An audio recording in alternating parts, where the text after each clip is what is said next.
I really, really firmly believe that if you don't have follow up, then regardless of how good you are at your product knowledge, or you're good at the business, or good at closing, or whatever, if you don't have follow up, then again, you're leaving most of your money on the table.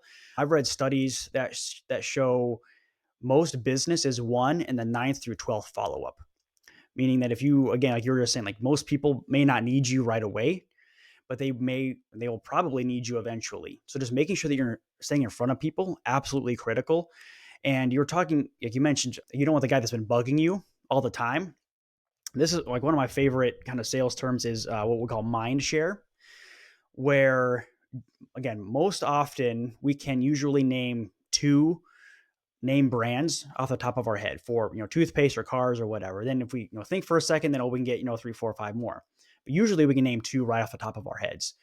And when you have mind share, meaning that you're staying in front of somebody for that long term, then you're gaining that mind share. So when somebody thinks of a salesperson or a new car or a marketing firm or whatever it is that you are trying to move, then you're going to be one of the first two names that they think of, and they're going to reach out to you.